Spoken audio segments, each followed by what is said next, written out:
A team and a guy who's probably not panicking right now is going to be Spencer Conley, who I'll bring in now, of the Knighthawks Network, a Knighthawks superfan and media member at this point.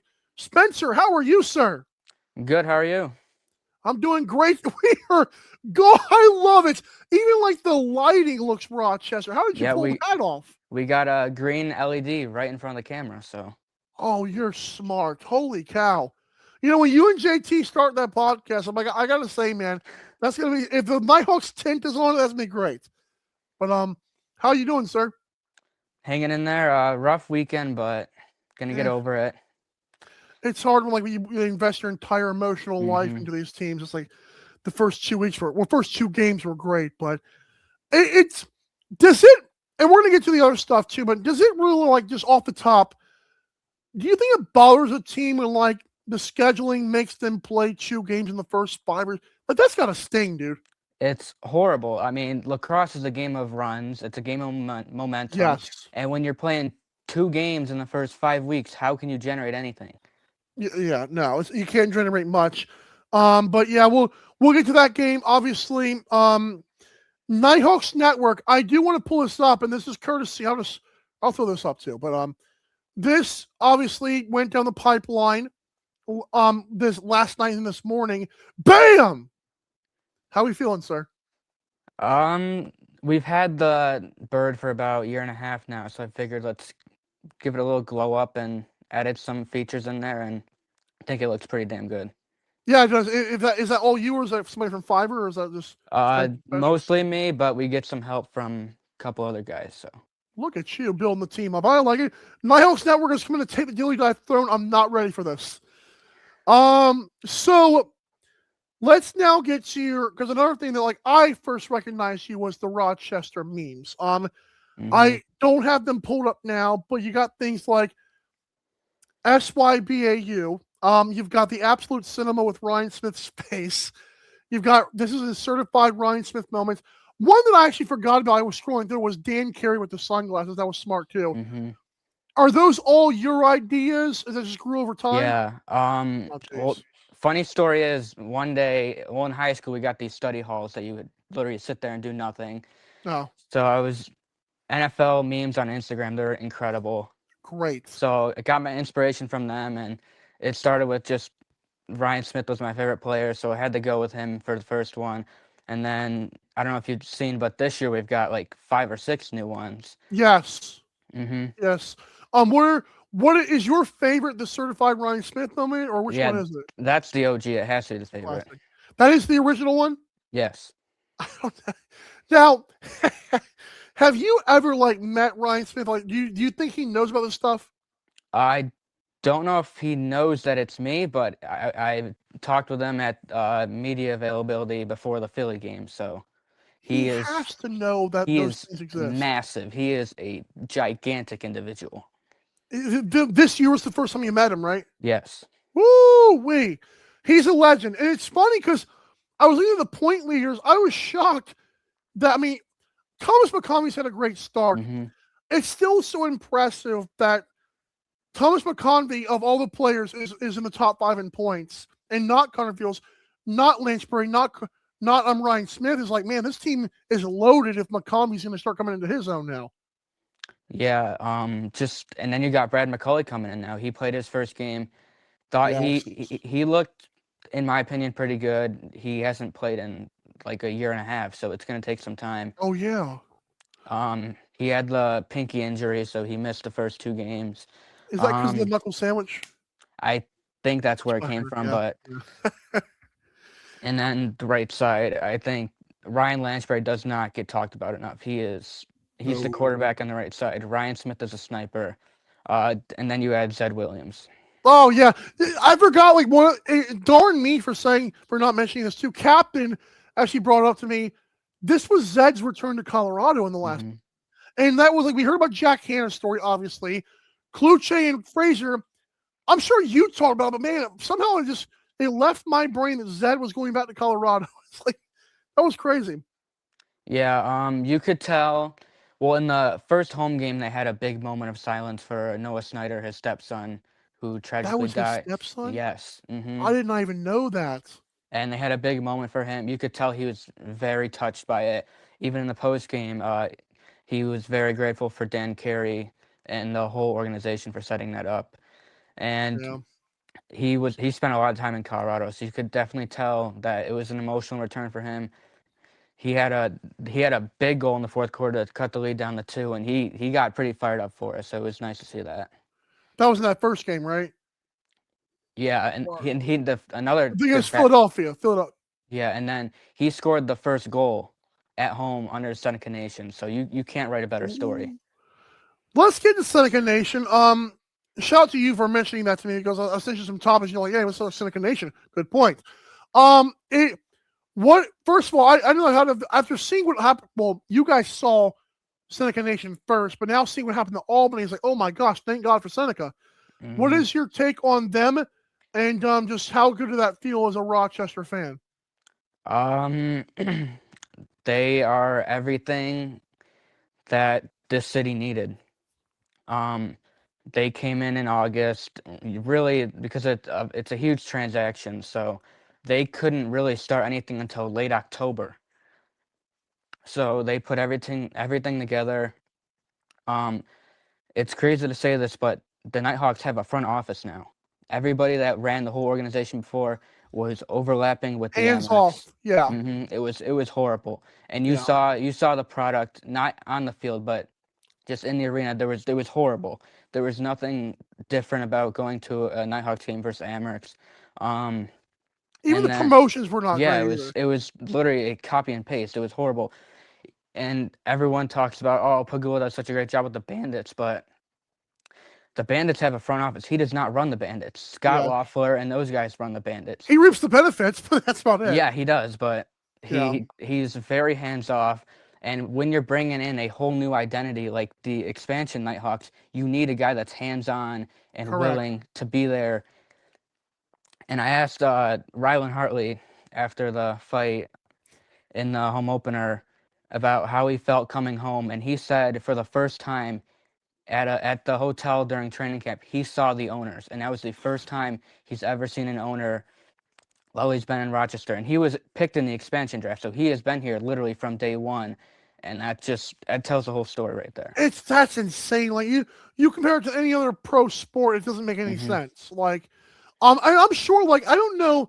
Maybe Connor Fields did, but like Ron Hartley's a pretty big name. Like you said, the fact that he was there at day one, that is unacceptable. But thank goodness that is the past now. Yes. And it might take some building up, but Seneca Nation seems to care already. Like their social media alone, just they seem to care. And I had heard that so many people were being like double, triple, quadruple worked in that building.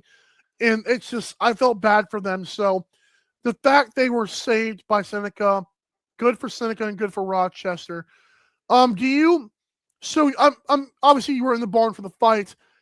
I know that the story, I mean, the fight brings in the extra eyeballs, but did that feel in that moment? First game, Hartley says, "This is my house." How did that feel as a fan who'd been there, like seeing the come up? How did it feel watching that culminate in that moment? It's a tough one. Well, first off, the game they played incredible. It's like even the score, there was 3 goals, but it was not even that close. It was a blowout. Yeah. Philly had no answers. They scored a couple late, but they as soon as Zed scored the first one, I looked to my left and my right, and everyone was like, "It's over." Once Zed scored the first one for the Seneca Nation, everybody knew that was the icing on the cake. They're fired up. Yeah, but then obviously going back to the goalie fight, you can't predict that. I've heard that Nick Demuda and Rylan Hartley haven't liked each other since like juniors, but That's crazy. I don't know how true that is, but Hartley's an emotional guy. We saw he did this in Albany, I think 4 years ago. Yeah. And we found out he fought Joel Watson too. Yeah. And those two were teammates, so Jeez. crazy to think about. So when you in that opening game, did the energy in the building feel different, or are you still waiting to see more from that? Oh, it was pretty. It was only I think a little shy under 5, but it was very loud in there, and considering tickets were only on sale for less than 2 weeks, I think they did a pretty dang good job. Oh, that is a good point. Wow, jeez, man. Well, let's hope like the next one this week is versus Buffalo, which we'll get to soon. That I mean, those fans like to travel, so that'll help out a little bit too. Yeah. But we'll get to that. But so before the Wings game, y'all had already seen what was capable, what this team was capable of. Now, granted, allowing 60,000 shots in game one is not the best, even though you are on the road across the country in San Diego. But what do you think the momentum of that game helped? And what did you see from that game? Obviously, Hartley turned into Jesus, but what did you see from that game? I saw an offense that was very unselfish, just dishing the ball everywhere. I think it was late in the second quarter. Fields and McConvey had like a two-man, and it set up a dunk right on the left side, and it was beautiful. Woo! And then someone that's, I mean, we talked about Ryan Lanchbury earlier, but he's the quarterback. He does everything you ask him to. I've noticed he's a lot more physical this year. Um, Oh, and then we have Kyle Waters, who doesn't get talked about a ton. He's a big body on the right side. There's been talks about him possibly getting scratched to bring in Graydon Hogg again because last week Hogg was out when McCauley returned, but I think if they're going to be on full 100% ready to fire, they need Hogg in the lineup because he's a guy. He's small, but he does all the intangibles. He's not a stat love. sheet. He's not a stat sheet guy, but he battles, and that's what they need. Wasn't Grennan on the team recently? He was, and then It's almost like similar yeah, players of Hogg and Grennan. and then Grennan got released when they brought in McCauley off the IR. Wow. So it seems like you mentioned the battling of Lanchbury and of course Graydon Hogg and others. That's something this team needed before. And I know I've been on the show beating the drum of Rochester's so good, but they got beat up by the big boys. And I don't know if we can get to the doubleheader. I don't know if a doubleheader this weekend is the bar, but I do think if I'm Rochester, a statement against Buffalo helps. Even if you don't win that game, just being more physical than you have been. Because every time I've watched this team in the regular season, it's like, man, y'all can't even hang with the big boys in the regular season. How important is that physicality this weekend to you? I think it might even be more important on Friday than Saturday because of what happened Oh, in the end of the Philly game. that's a good point. They need to be physical and they need to check their emotions out at the door because they need to go in there on Friday night and dominate and finish a job and then turn around for Saturday because I mean the schedule makers didn't do us a favor with having Buffalo on a back-to-back, but they can't Right. control that and they have to win on Friday because that is a must win.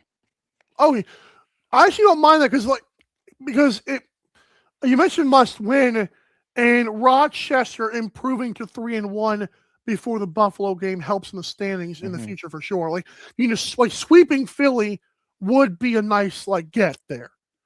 Because you don't want to play with your food. Let's go to that Colorado game again too, and then we'll jump back to the Buffalo game.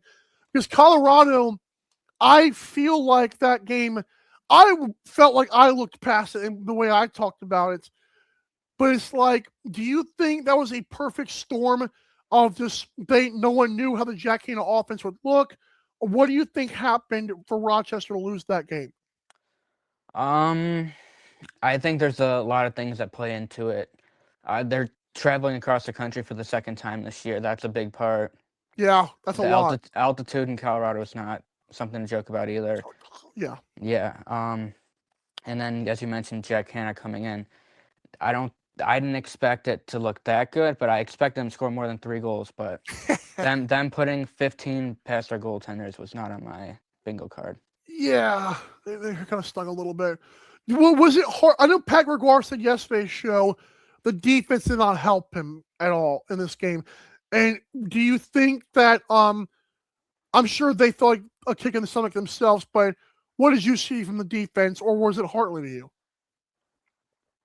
Well, there was I'd say at least 3 or 4 that Hartley absolutely wants back. Fair. I don't know if you looked at the stats yet, but the save percentage from both the goaltenders was abysmal, and that's to put it lightly.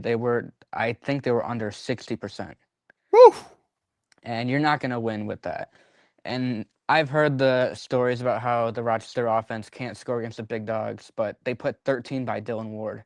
That should win you a game. So, Right. but defensively, they gave up a lot of good looks, but those are looks that Hartley's been saving through the first two. So Good point. at the same time, if he's seeing the ball, don't change anything. Yeah.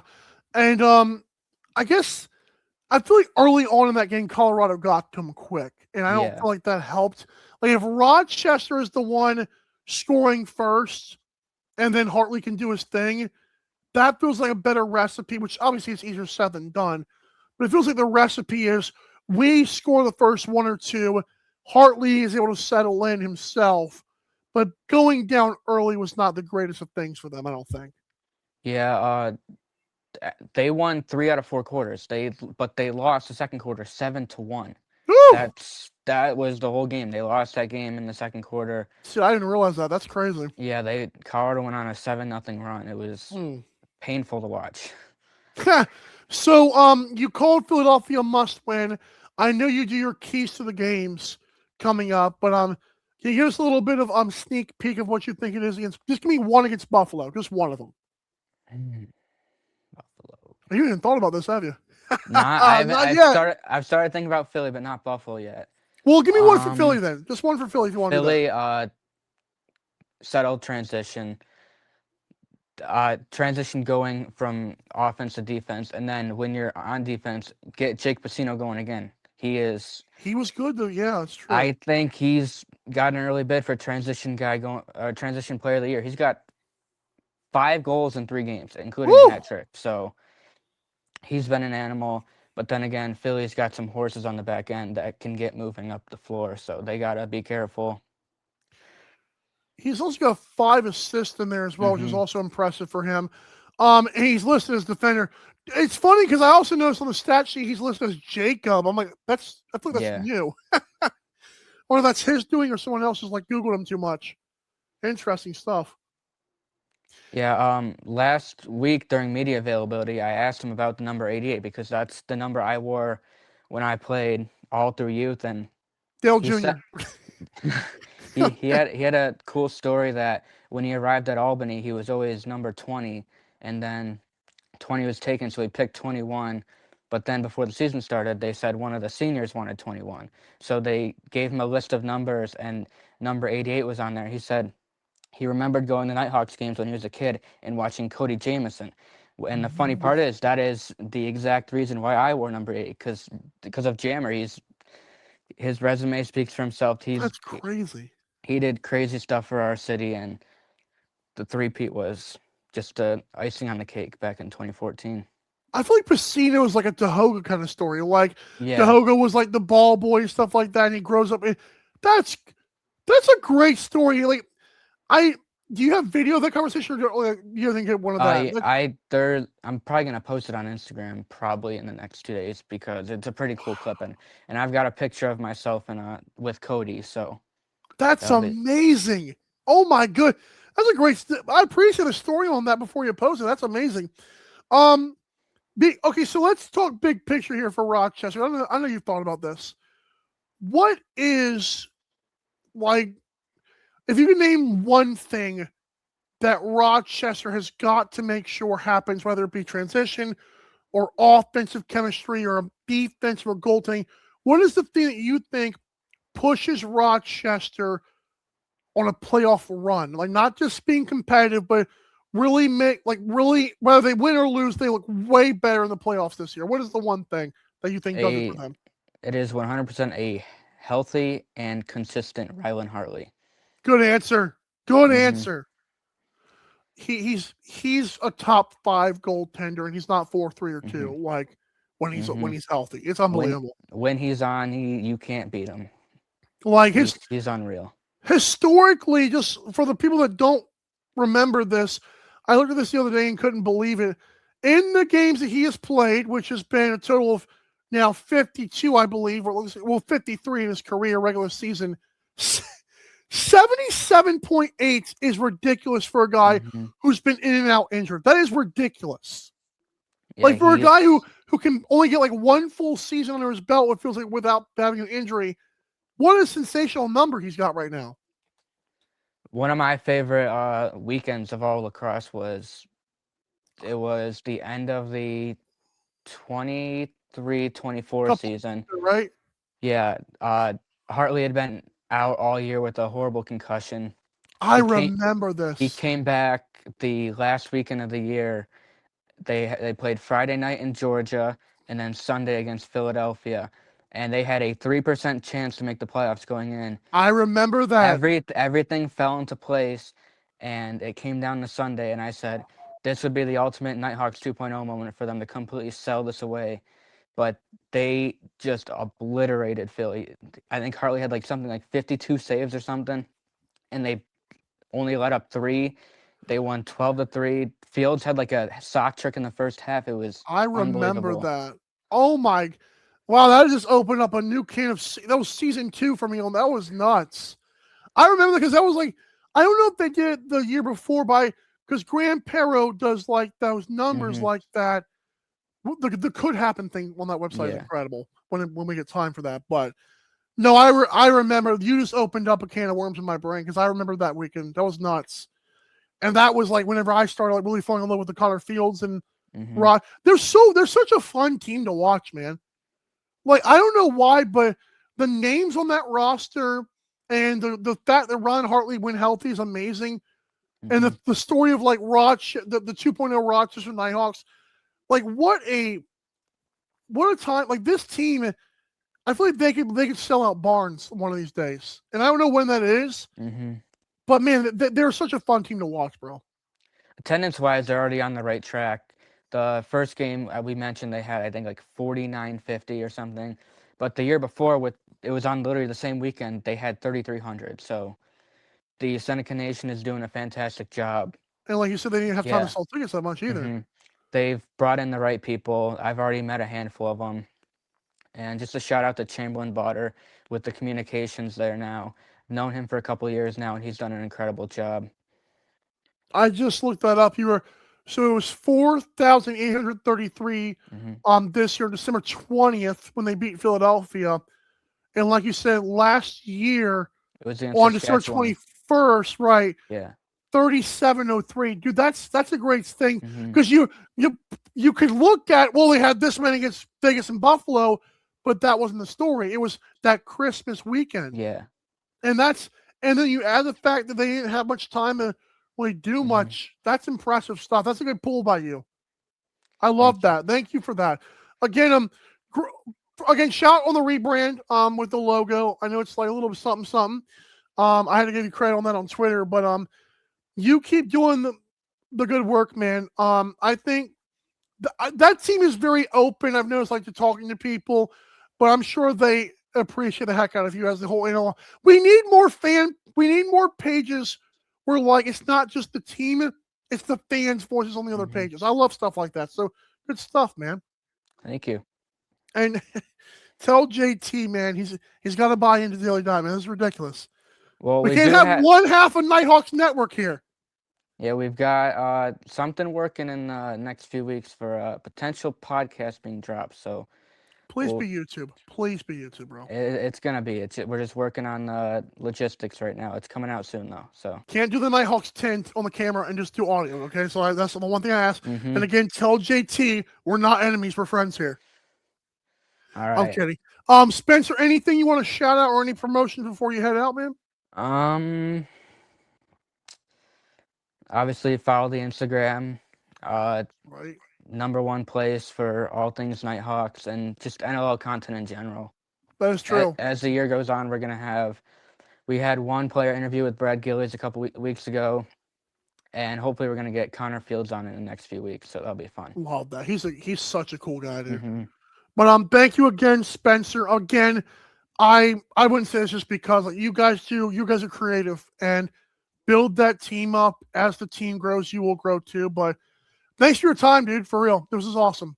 Thank you for having me on. Spencer Conley of Nighthawks Network. You can find them on Instagram. And again, Nighthawks Network. Just, again, creative minds doing great. Utica Yeti's here. There we go. But just great work that again Spencer Conley does. JT Flood, I believe is the last name, is the one in there as well. And they have more team members, but we really appreciate them. It's just so fun to see other fans speak like in the media, like just working up and trying to promote the league. It's great. Again, they do great work over there. So shout out to them and shout out to the rebrand again, the Knighthawks Network. That looks good. That looks really good. Handheld fanny packs, do those even exist? Comments here. Look at this! Look at this! Yes! JT Flood was here. There you go. I agree with that, by the way. Not mad.